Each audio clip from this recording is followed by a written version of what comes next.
ಪ್ರಧಾನಿ ನರೇಂದ್ರ ಮೋದಿಯವರ ಮಹತ್ವಾಕಾಂಕ್ಷೆಯ ಮಹಿಳಾ ಮೀಸಲು ಮಸೂದೆಗೆ ಸೋಲಾಗಿದೆ. ಭಾರೀ ನಿರೀಕ್ಷೆಯನ್ನು ಮೂಡಿಸಿದಂತ ಮಹಿಳಾ ಮೀಸಲು ವಿಧೇಯಕ ಲೋಕಸಭೆಯಲ್ಲಿ ಪಾಸ್ ಆಗಿಲ್ಲ. ಮಹಿಳೆಯರಿಗೆ 33% ಮೀಸಲಾತಿ ಕೊಡುವಂತ ಪ್ರಯತ್ನವನ್ನ ಕೇಂದ್ರ ಸರ್ಕಾರ ಮಾಡಿತ್ತು. ಆ ಪ್ರಯತ್ನಕ್ಕೆ ಸೋಲಾಗಿದೆ. ಮೋದಿ ಸರ್ಕಾರದ ಮಹತ್ವಾಕಾಂಕ್ಷೆ ಅಗ್ನಿ ಪರೀಕ್ಷೆಯಲ್ಲಿ ಗೆದ್ದಿಲ್ಲ. ಮಹಿಳಾ ಮಸೂದೆ ಪರ 298 ಮತಗಳು ಬಿದ್ದರೆ ವಿರುದ್ಧ 230. 2/3 ಮೆಜಾರಿಟಿಯಿಂದ ಪಾಸ್ ಆಗಬೇಕಿತ್ತು ಇದು, ಆದರೆ ಪಾಸ್ ಆಗಲಿಲ್ಲ. ಕಾರಣ NDA ಬಳಿ ನಂಬರ್ ಇಲ್ಲ. 352 ಮತಗಳ ಅಗತ್ಯ ಇತ್ತು.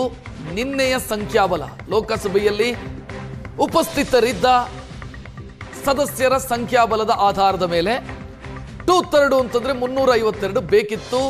ಅದನ್ನು ಪಡೆಯೋದಕ್ಕಾಗಲಿಲ್ಲ. 298ಕ್ಕಷ್ಟೇ ಸೀಮಿತವಾಯಿತು NDA.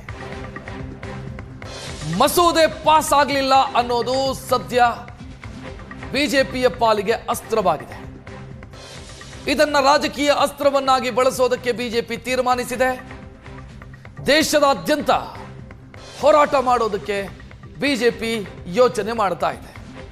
ಬಿಜೆಪಿ ಹೇಳ್ತಾ ಇರೋದು, ಮಹಿಳೆಯರಿಗೆ ಮೀಸಲಾತಿ ಕೊಡಬೇಕು ಅಂತ ನಾವು ಹೊರಟ್ವಿ, ಅದಕ್ಕೆ ವಿಪಕ್ಷಗಳಿಂದ ವಿರೋಧ ಬಂತು, ಬಿಲ್ ಬಿದ್ದು ಹೋಯಿತು. ಇದನ್ನ ರಾಜಕೀಯ ಕನ್ನಡಕವನ್ನ ಬಿಟ್ಟು ನೋಡಬೇಕಿತ್ತು. ಈ ಬಿಲ್ಲನ್ನ, ಈ ಮಸೂದೆಯನ್ನ ರಾಜಕೀಯ ಹೊರತುಪಡಿಸಿ ವಿಪಕ್ಷಗಳು ನೋಡಬೇಕಿತ್ತು. ಆದರೆ ವಿಪಕ್ಷಗಳು ಇದರಲ್ಲೂ ರಾಜಕಾರಣ ಮಾಡಿದ್ವು. ಅದರ ಪರಿಣಾಮ ವಿಧೇಯಕ ಬಿದ್ದು ಹೋಯಿತು. ಪಾಸ್ ಮಾಡೋದಕ್ಕೆ ಸಾಧ್ಯ ಆಗಲಿಲ್ಲ. ಇದೇ ವಿಚಾರವನ್ನು ಮುಂದಿಟ್ಟುಕೊಂಡು ದೇಶದಾದ್ಯಂತ ಪ್ರತಿಭಟನೆಗಳನ್ನು ಮಾಡೋದಕ್ಕೆ, ಹೋರಾಟವನ್ನು ರೂಪಿಸೋದಕ್ಕೆ ಬಿಜೆಪಿ ಯೋಚಿಸ್ತಾ ಇದೆ.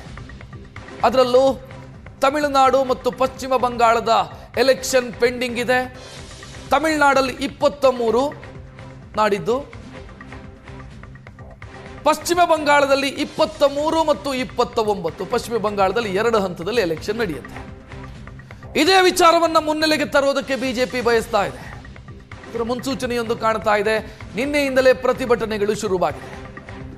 ಸೋಷಿಯಲ್ ಮೀಡಿಯಾದಲ್ಲೂ ಕೂಡ ಅದೇ ರೀತಿಯ ಚರ್ಚೆಗಳನ್ನು ಬಿಜೆಪಿ ಶುರು ಮಾಡಿದೆ. ಯಾವ ರೀತಿ ಅಂತಂದ್ರೆ, ಮಹಿಳೆಯರಿಗೆ 33% ಮೀಸಲಾತಿಯನ್ನು ಕೊಡುವ ಮುಖಾಂತರ ಅವರ ರಾಜಕೀಯ ಪ್ರಾತಿನಿಧ್ಯವನ್ನು ಜಾಸ್ತಿ ಮಾಡಬೇಕು ಅನ್ನೋದು ಬಿಜೆಪಿಯ ಕನಸಾಗಿತ್ತು, ಮೋದಿಯವರ ಕನಸಾಗಿತ್ತು. 33% ರಾಜಕೀಯ ಮೀಸಲಾತಿ ಸಿಕ್ಕಿದ್ದಿದ್ರೆ ಮಹಿಳೆಯರು ಇನ್ನಷ್ಟು ರಾಜಕೀಯವಾಗಿ ಪ್ರಬಲವಾಗ್ತಾ ಇದ್ರು. ಆದರೆ ಅದಕ್ಕೆ ಕಾಂಗ್ರೆಸ್ ಅಡ್ಡಗಾಲು ಹಾಕ್ತು, TMC ಅಡ್ಡಗಾಲು ಹಾಕ್ತು, DMK ಅಡ್ಡಗಾಲು ಹಾಕ್ತು. ಇದೇ ವಿಚಾರವನ್ನ ಬಿಜೆಪಿ ನಾಯಕರು ಮುನ್ನೆಲೆಗೆ ತರುವಂತ ಪ್ರಯತ್ನದಲ್ಲಿದ್ದಾರೆ. ಅದೇ ಕಾರಣಕ್ಕಾಗಿ ನಿನ್ನೆ ಮೊದಲು ಮಹಿಳಾ ಮೀಸಲಾತಿ ಬಿಲ್ ಅನ್ನ ಮತಕ್ಕೆ ಹಾಕಲಾಯಿತು. ಡಿಲಿಮಿಟೇಷನ್ ಬಿಲ್ ಏನಿದೆ ಅದರ ವಿಚಾರಕ್ಕೆ ಸಂಬಂಧಿಸಿದಂತೆ ಸ್ಪೀಕರ್ ಓಂ ಬಿರ್ಲಾ ಅವರಿಗೆ ಕಿರಣ್ ರಿಜಿಜು ಅವರು ಹೇಳಿದ್ರು, ನಾವು ಅದನ್ನು ಮಂಡನೆ ಮಾಡಲ್ಲ ಅಂತ. ಸೊ ಅಲ್ಲಿಗೆ ಈ ವಿಶೇಷ ಅಧಿವೇಶನ, 3 ದಿನಗಳ ವಿಶೇಷ ಅಧಿವೇಶನವನ್ನು ಏನು ಕೇಂದ್ರ ಸರ್ಕಾರ ಕರೆದಿತ್ತು, ಆ ವಿಶೇಷ ಅಧಿವೇಶನ ಮಸೂದೆಯನ್ನು ಪಾಸ್ ಮಾಡಿಕೊಳ್ಳೋದಕ್ಕಾಗಿಯೇ ಕರೆದಿದ್ದಂಥ ಅಧಿವೇಶನ. ಸೊ ಆ ಅಧಿವೇಶನದ ಉದ್ದೇಶ ಫುಲ್ಫಿಲ್ ಆಗಿಲ್ಲ. ಆ ಅಧಿವೇಶನ ಯಾವ ಉದ್ದೇಶಕ್ಕಾಗಿ ಕರೆಯಲಾಗಿತ್ತೋ ಆ ಉದ್ದೇಶ ಈಡೇರಿಲ್ಲ.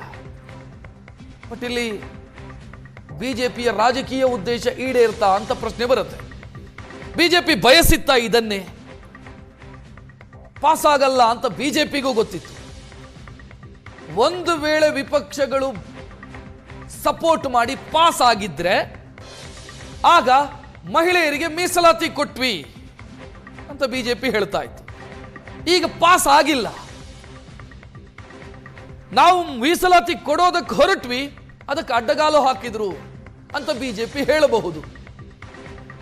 ಸೊ ಇದೊಂಥರ ಪೊಲಿಟಿಕಲ್ ಚೆಕ್ಮೇಟ್. ಆ ಪೊಲಿಟಿಕಲ್ ಚೆಕ್ಮೇಟ್ ಅನ್ನು ಬಿಜೆಪಿ ಪ್ರಯೋಗಿಸಿದೆ ವಿಪಕ್ಷಗಳ ವಿರುದ್ಧ.